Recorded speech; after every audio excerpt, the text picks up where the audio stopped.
Alô mundo, que a paz esteja convosco. Mais uma vez aqui para falar sobre Atos dos Apóstolos, capítulo 1. Nós paramos ontem no verso 9, né? Verso 7, na verdade. 7 e 8. E aí então nós vamos começar a partir do verso 9. Diz assim: quando dizia isto, vendo eles, foi levado às alturas e uma nuvem recebeu, ocultando aos seus olhos. Estando com os olhos fitos no céu, enquanto ele subia, eis que junto deles puseram dois varões vestidos de branco, os quais lhe disseram: varões galileus, por que estáis olhando para o céu? Esse Jesus, que dentre vós foi recebido em cima no céu, há de vir assim como para o céu vestir. Então voltaram para Jerusalém, do monte chamado das Oliveiras, o qual está perto de Jerusalém, a distância de um caminho de sábado, e entraram e subiram ao cenáculo, e habitavam Pedro, Tiago, João, André, Filipe, Tomé, Bartolomeu, Bartolomeu, e o Zelote, e Judas, filho de Tiago. Todos perseveravam unânimes em oração e súplica com as mulheres Maria, mãe de Jesus, e com seus irmãos. Então vamos lá, irmãos. Nós estávamos já analisando algumas coisas, né, ontem acerca do livro de Atos, e aí hoje a gente quer falar um pouco mais sobre isso. E aí a gente percebe, né, que ele deu as instruções. Terminamos ontem falando, né, da necessidade de ser progressivo. O evangelho começa na sua casa, sua vizinhança, local de trabalho, escola, assim vai até chegar aos confins da terra, né? O foco mesmo é o lar, e do lar aí vai se espalhando gradualmente.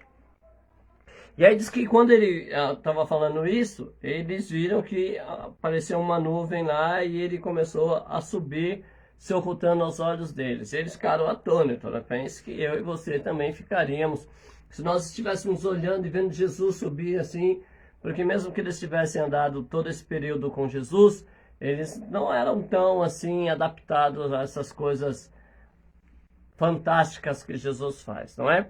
Aí os anjos apareceram e disseram para eles: olha, por que vocês estão olhando assim, né? Não, ele vai voltar, né? Não se preocupe que ele vai voltar da mesma forma que vocês viram. E aí então eles voltam para Jerusalém, no monte chamado das Oliveiras, né? Tá um caminho de um sábado, não sei a distância certa disso, não procurei saber. E aí vai para o cenáculo, onde eles estão lá, onde moram os 11 discípulos que sobraram, eram 12, certo? Judas pulou lá, se precipitou e acabou morrendo. E aí então foram lá, eles se reuniram, tinha algumas mulheres, não tem o nome das mulheres aqui, a não ser Maria, mãe de Jesus. E eles vão para esse lugar. E a Bíblia vai dizer alguma coisa bem interessante, que ela vai dizer que eles perseveravam unânimes em oração. Se você for uma pessoa que gosta de detalhes assim, observe que todo o Velho Testamento, as pessoas que tiveram grandes destaques assim nas Escrituras, foram pessoas de oração. E muitos dos milagres que nós vemos no passado estão relacionados à oração, né? Desde Ana, com o nascimento de Sansão, enfim, vários outros, né? Teve ali, Ana Samuel, desculpa, né? Eu fiz confusão aqui. Vários outros milagres aconteceram mediante oração, né? O povo orava, Deus vinha e obedecia.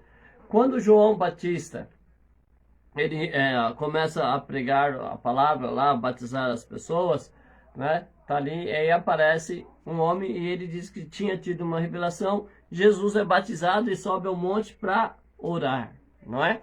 A igreja ainda não foi revestida de poder. A igreja tem a palavra, tem a direção de Jesus, só que eles precisam de manter isso, né, em auge, em evidência. Então eles vão fazer o quê? Vão orar, não é? Dizem aí, né, que a igreja lá da Conchichina, ela não gosta muito não, né, de orar.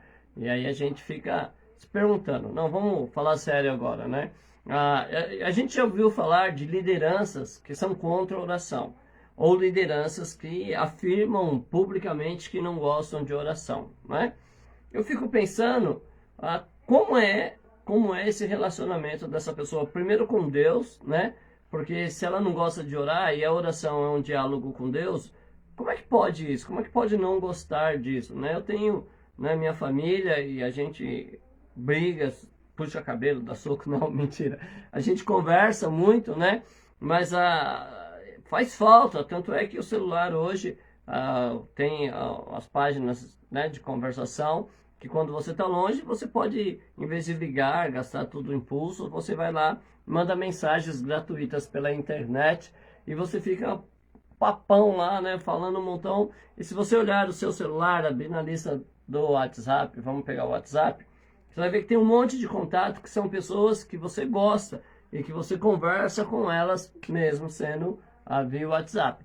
Então, como que a gente pode dizer que nós amamos a Deus, que nós queremos nos relacionar com Deus, se a gente não tem um movimento para mandar uma mensagem para Ele, para que Ele mande uma para nós, para que a gente leia? Não é? Como é que pode ser isso? Como é que pode ser verdadeiro esse relacionamento? E eles foram orar, não é? Quando você ora, você não muda Deus, não é? Você não ora para que Deus te ame mais. Você não ora para que Deus se comova com você, né? Se comova com a sua oração. Deus te conhece, conhece as suas necessidades. Mas é aquilo que eu já expliquei, né? Ele é um pai, e o pai gosta de conversar com os filhos, né? Pelo menos o bom pai, ele gosta de conversar com os filhos. E aí ele quer esse relacionamento com a gente, esse bate-papo, né? Essa coisa de procurar, de conversar.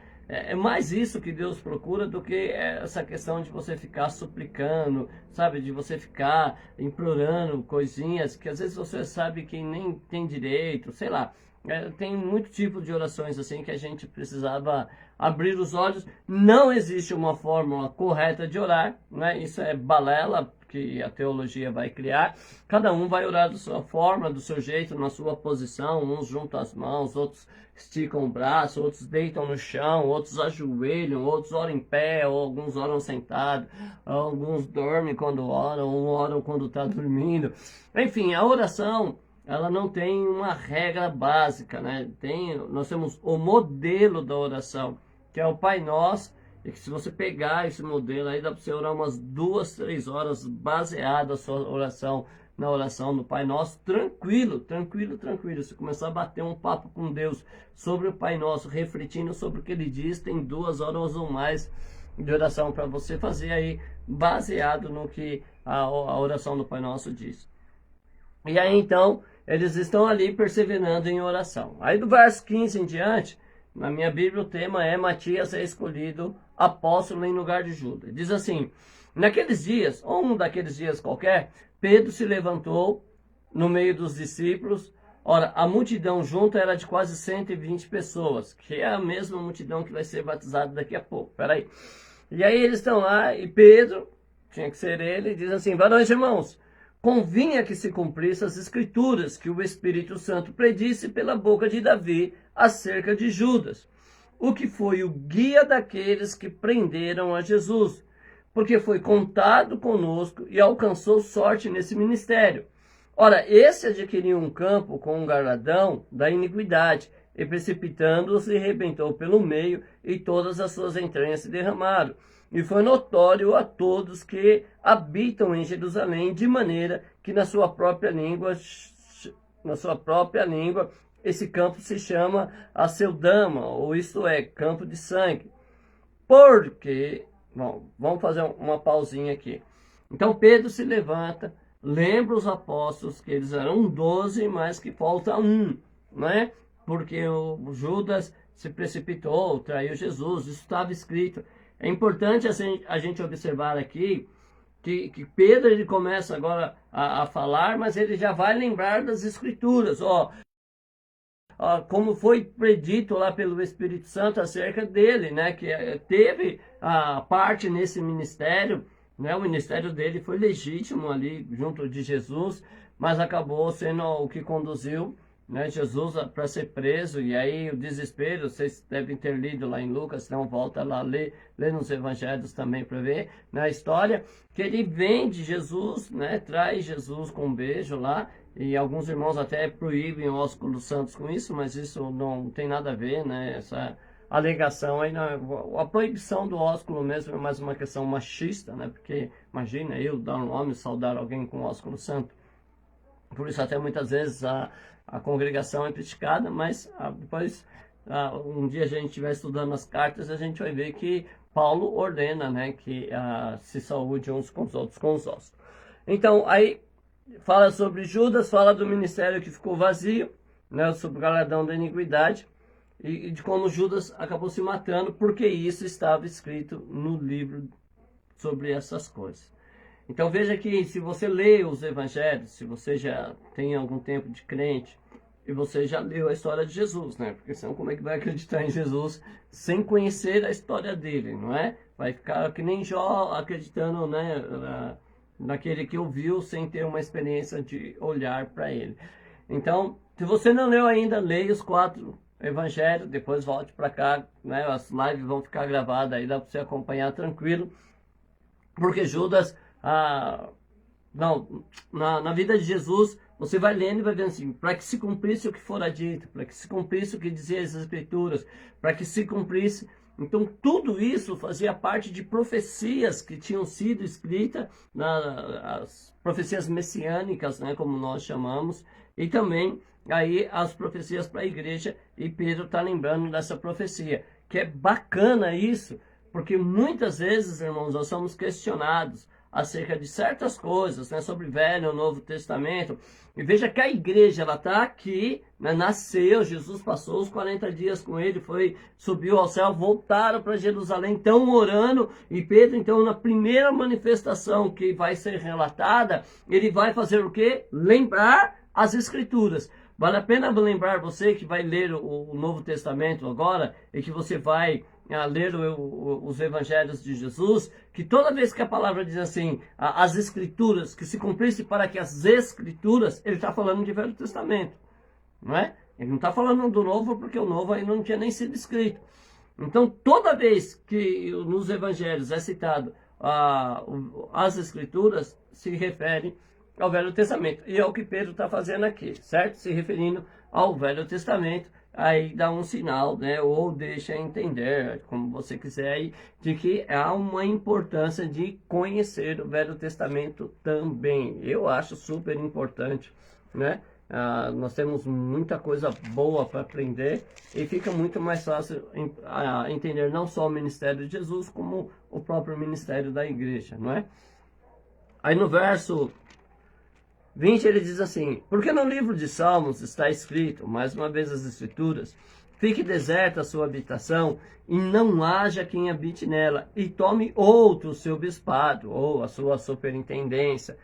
É necessário, pois, preste atenção nisso, é necessário, pois, que dos varões que conviveram conosco todo o tempo em que o Senhor Jesus entrou e saiu dentre nós, começando desde o batismo de João, quando Jesus foi batizado por João, até o dia em que dentre nós foi recebido em cima, né? Acabamos de ler que ele foi ascendido, subiu na nuvem, um deles se faça conosco testemunha da sua ressurreição. E apresentaram 2, José chamado Barsabás, e que tinha por sobrenome Justo, e Matias. E orando disseram, tu, Senhor, conhecedor do coração de todos, mostra qual desses 2 tens escolhido, para que tome parte nesse ministério e apostolado de Judas, que se desviou para ir para o seu próprio lugar, e lançando-lhe sorte, caiu sobre a sorte sobre Matias, e por voto comum foi contado com os 11 apóstolos. Então vamos entender isso aqui, porque isso é muito importante, não é? Eles eram 12, Judas se mata, morre, como você quiser entender isso, não é? Não é a questão aqui, saber definir isso, mas Judas acaba morrendo, então o seu ministério fica vago, né? Se eram 12, fica faltando 1. E aí então vão orar para quem? Para o 12º discípulo, apóstolo? Não, vamos orar para o 13º. Já tinham 12, um morreu. Aí agora, né, se tinha 12, qual é o próximo de 12? É o 13º, não é? Então vamos orar pelo 13º. Mas não é de qualquer forma. Veja que no verso 21, Pedro tem algumas condições para que a gente possa separar isso. Ele vai dizer assim: é necessário, pois, que dos varões que conviveram conosco todo o tempo, né, que desde que foi do batismo, que viu ele entrando e saindo, seja testemunha da ressurreição, não é? Então, seja testemunha da... Por quê?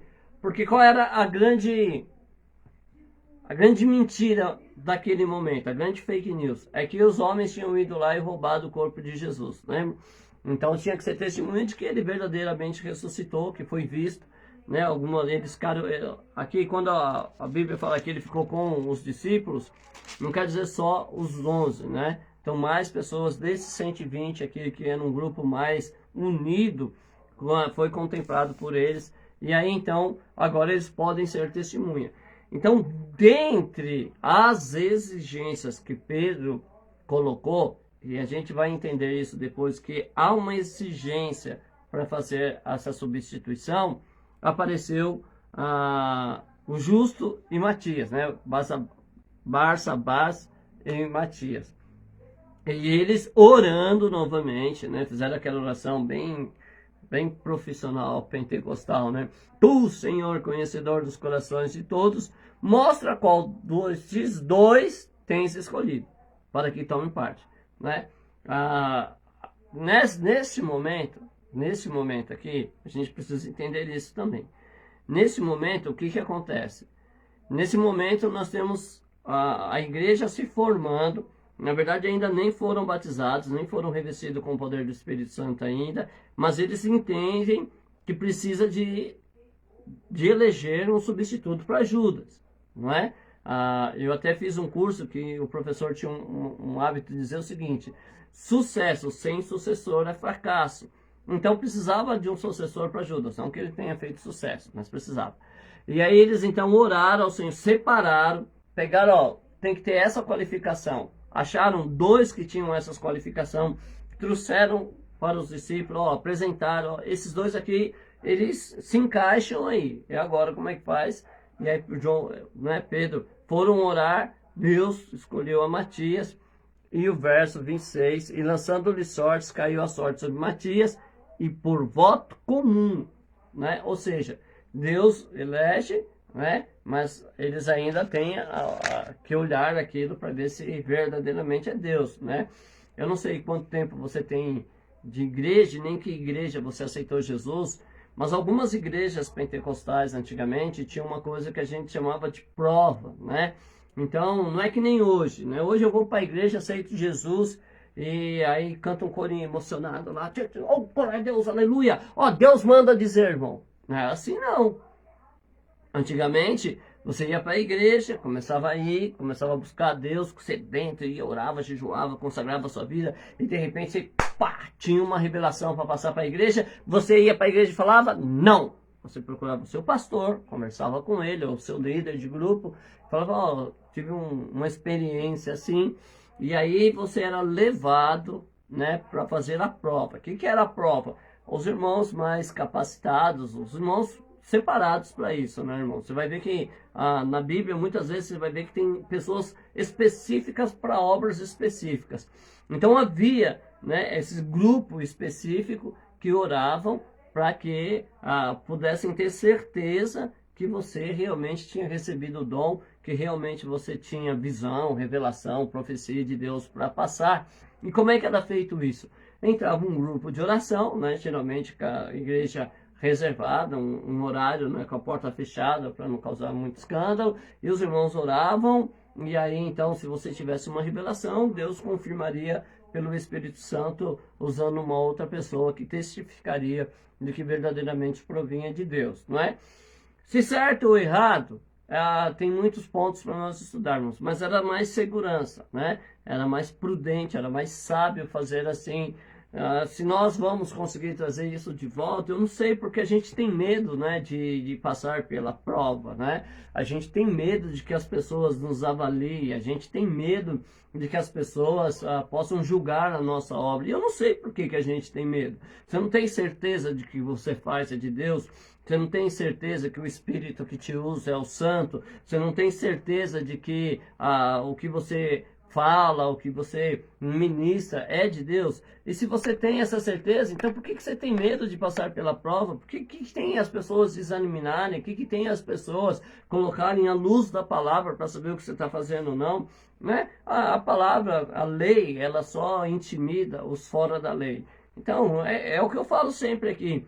Não vai ouvindo eu falar e dizendo sim, amém, sim, amém. Não. Eu falo e você procura na sua Bíblia para ver se faz sentido, se é coerente o que eu estou dizendo, se há uma concordância bíblica, sobretudo a concordância bíblica. Se tem um embasamento bíblico daquilo que eu falo, porque se eu falar qualquer coisa não baseado na Bíblia, é claro que você pode descartar isso. E se for alguma coisa contra a Bíblia, é claro que você pode me considerar um anátema também. Só antes disso, me chame, né, para falar, ou poste aí publicamente mesmo, a gente não tem nada a esconder de ninguém. E diga para mim, Alexandre, você está falando coisas que é contra a Bíblia, para que eu possa ter a oportunidade de me arrepender diante de Deus e quem sabe assim alcançar a graça e a misericórdia do Senhor também.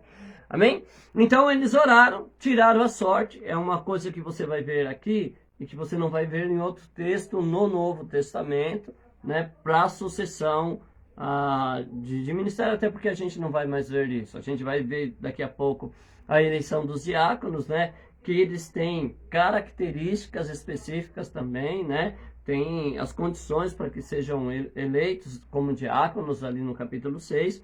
E depois nós vamos ter todas as cartas, né, apostólicas, né, ou as cartas paulinas, como alguém gosta de chamar, para que nos instrua acerca de como separar um obreiro.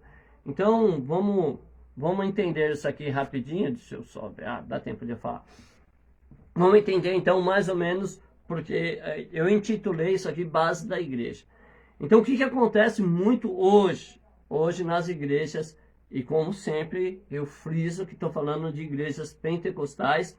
E, na verdade, o que eu vou dizer agora acontece muito com aquelas igrejas que ainda não chegaram a uma estrutura, né? Como a Assembleia de Deus já tem essa estrutura, a Deus Amor já tem uma estrutura grande.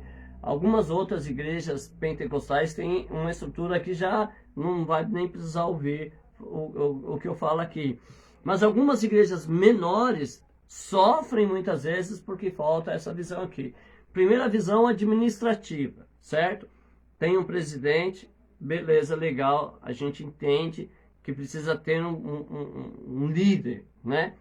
Pedro foi o líder, inclusive eu não sei se é verdade, mas dizem que a palavra Papa quer dizer Pedro, apóstolo, pai dos apóstolos, por reconhecer que Pedro era o grande líder da igreja, não é? Então a gente sabe que precisa de líder. A liderança, ela é necessária.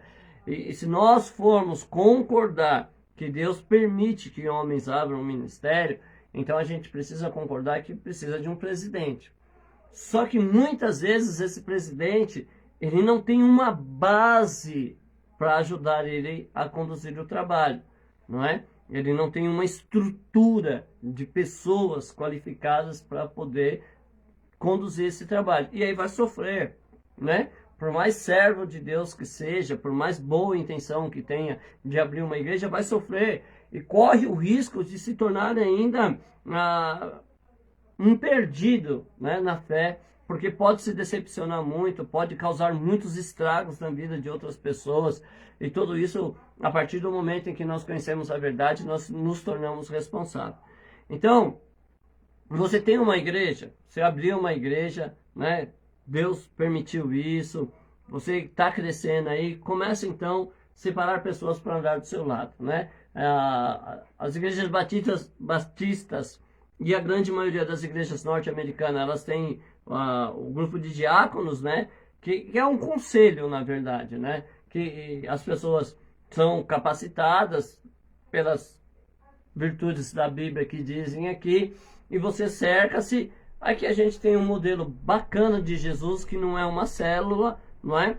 Que ele separa 12 pessoas para liderar a igreja, só que dentro desses 12 tem um líder, não é? Então você é o presidente, tem aí pessoas, né, pelo menos umas 10 pessoas, 12 é um número bacana, né? As 12 tribos de Israel, os 12 apóstolos, enfim, 12 é um número bacana. Estipule isso, cerque-se de pessoas, né, que sejam capazes de ajudar você na oração, né? Ó, tive um pensamento, agora a minha igreja é moderna, eu sou o presidente da igreja da Conchichina, e agora eu tive uma revelação moderna que a gente tem que se adaptar para ganhar essa juventude e para ganhar a sociedade atual. Então agora a visão que eu tive é que a igreja tem que ser pintada como um grande mosaico, não é? Todas as igrejas da Conchichina, elas vão ter o fundo do púlpito como um grande mosaico, porque essa é a revelação de Deus para nós. Eu pego isso e começo a pintar a igreja? Não. Eu tive uma visão, reúno esse meu conselho, formado por pessoas idôneas, antes de comunicar à igreja, antes de espalhar a notícia, sento com esses meus conselheiros e digo assim, ó, irmãos, eu estava dormindo lá, né? E aí tive um sonho que eu entrava na igreja e tinha um grande mosaico assim atrás do púlpito, os irmãos tudo sentado, enfileirado lá. E aí eu tô achando que Deus está mostrando um novo caminho para nós seguir. Vamos orar? E aí nós vamos orar, né? Nós vamos passar por um concílio aqui. Quando Paulo começa a pregar o evangelho e aí as pessoas ficam, né? Porque Paulo é o apóstolo do gentil, é quem vai, né, fazer a grande missão de pregar a palavra para os não, para o povo não judeu, né? Para o povo gentílico. Então, o que acontece? Vai ter um concílio. E aí como é que eles chegam a uma conclusão? Um tem uma revelação, ó, na verdade, sabe o que acontece? Esse mosaico, assim, é porque naquele tempo havia isso. Lembra lá do templo que o Senhor mandou fazer? Tinha essa parte do templo, né? Ou a palavra diz alguma coisa assim, né? Um texto da Bíblia que vai encaixar com isso. E alguém vai lembrar assim, ah, é mesmo. Lembra, Alexandre, quando nós começamos a Conchichina, tinha lá no quintalzinho lá que nós começamos, colocamos umas telinhas e o fundo assim, né, porque não tinha nem parede, era uma imagem de um mato, assim, você olhava e lembrava um mosaico, não é verdade? Então um vai ter uma palavra, uma vai ter uma revelação e um vai ter um testemunho. E aí pela boca de 2 ou 3 testemunhas toda a palavra seja confirmada. Puxa vida, é verdade, né? Então vamos agora fazer o mosaico. Ou alguém diz assim, Alexandre, isso daí não precisa nem orar, né? Que loucura. Você acha que Deus vai mandar fazer mosaico, né? Você acha que Deus vai colocar pisca-pisca, a árvore de Natal, a foto de coelhinho da Páscoa? Você acha que Deus vai fazer essas coisas? O conselho é para isso. É para que eu não seja precipitado nas minhas atitudes como presidente, né?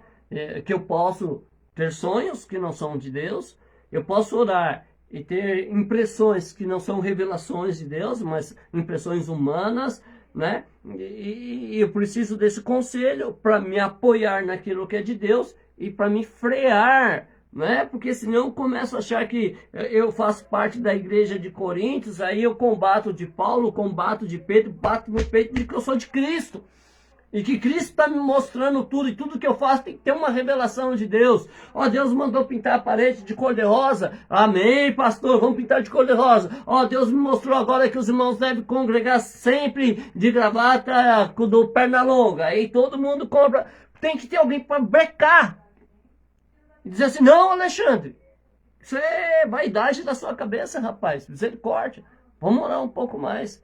Então, você que é presidente de igreja, você que traz sobre o seu ombro essa responsabilidade, cerque-se de pelo menos 10, né, ou 12 pessoas que sejam esse seu conselho, que antes de você tomar decisão, você possa conversar com esses conselheiros, reunir-se com eles, para ver se vocês conseguem dar uma direção, né? Você que vai ungir obreiros, antes de ungir um obreiro, primeiro olha para a Bíblia, veja se ele se enquadra naquilo que a Bíblia fala, nas condições de um obreiro. Ah, se encaixa, glória a Deus, aleluia. Agora leve para o seu conselho, não faça essas coisas sozinho, eu te peço. Eu não estou querendo te proibir, eu não estou aqui dizendo que você não vai fazer, que se você fizer, você peca. Mas se você montar esse conselho, vai ser mais agradável a Deus e menos perigoso para você. Você vai correr menos risco de fazer besteira,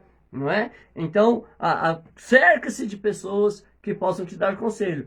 Eu estenderia isso não só à presidência, né, mas à liderança de congregação. Você que é dirigente de uma congregação, tenha o seu conselho. Você que é líder de um grupo, tenha o seu conselho. Não é você que faz parte de um ministério, tenha o seu conselho. Talvez com menos pessoas, mas tenha um grupo de pessoas para te orientar, para poder te incentivar e para poder te frear às vezes, né? O impulso do nosso coração, ele é muito grande, não é? Então, tenha esse cuidado, né? Para que depois você não acabe aí sofrendo. Agora, a gente deve pegar as igrejas mais alicerçadas na palavra de Deus, que, por exemplo, um sonho de grandes pastores, né? Ou de pequenos pastores, ou de pastores de pequenas igrejas, sei lá como definir isso, né? A gente fala grande, pequeno, dá a impressão que você está julgando se é ou não é de Deus. Não é isso, né? Eu estou falando, nem a igreja nós podemos qualificar assim. Eu estou falando de você que é pastor de um pequeno rebanho, né? Acho que agora fica mais bacana. Você tem que tomar esses cuidadinhos, né? Para que você não seja injusto, para que você possa fazer tudo com um voto comum e seja explícito, né? Havia 120 pessoas lá, nós precisamos fazer isso. Pedro não chamou os discípulos à parte, né? Pedro colocou ele lá no meio, levantou sua voz, falou publicamente para aqueles 120. Depois os dois foram trazidos para o meio lá da reunião, eles oraram, mas isso a igreja acompanha, não é? Pastor, você não pode fazer segredo da sua igreja. A sua igreja para te apoiar, a tua igreja para orar por você, ela tem que saber o que passa pela sua cabeça, ela tem que saber quais são as diretrizes que você tem, quais são os caminhos que você quer trilhar, não é? Não tenha medo. Mas se eu contar, alguém rouba. Se eu contar, as pessoas têm inveja. Se eu contar...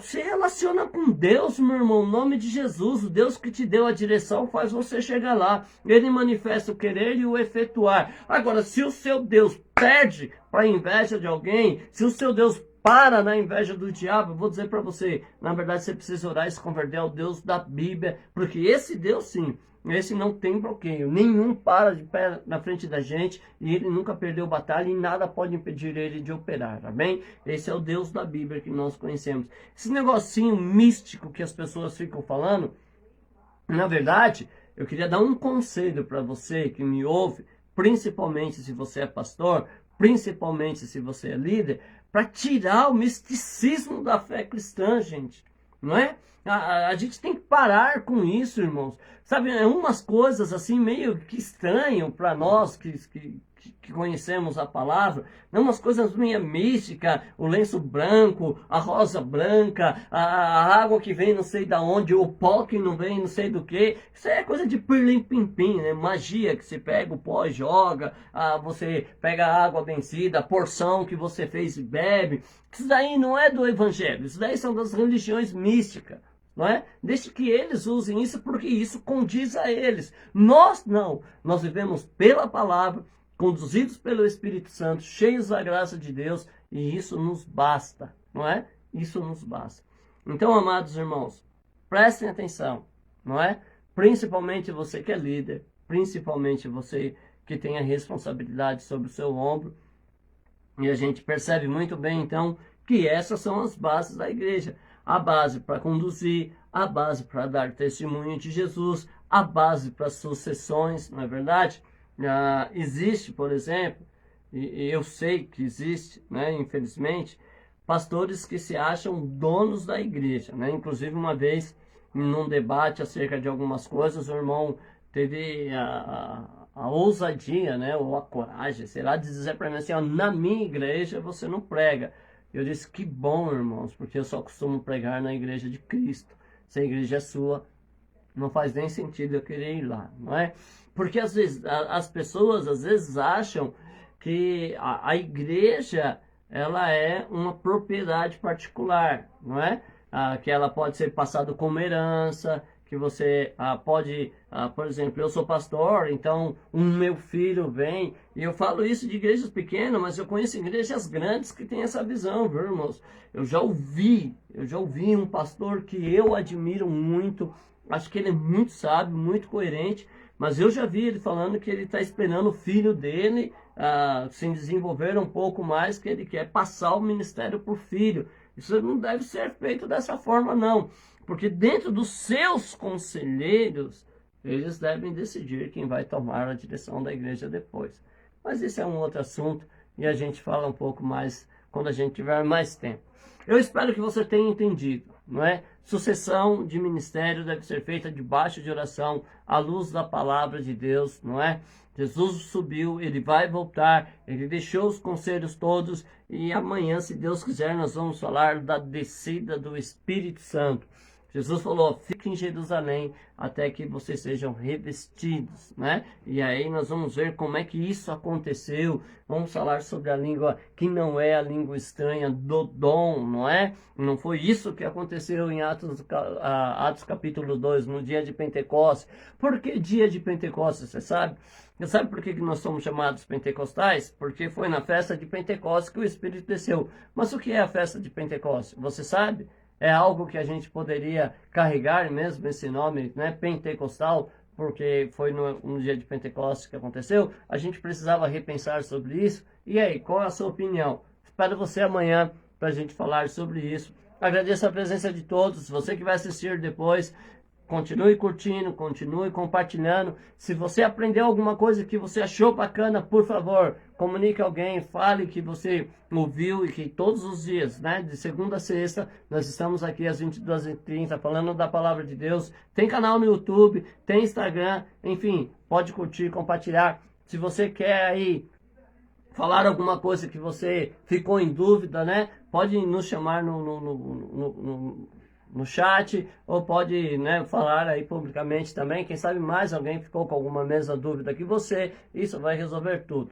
Então eu espero você às 22h30 amanhã. Uma boa noite, bom descanso, que Deus lhe conceda o sono do justo, e amanhã eu te espero em nome de Jesus.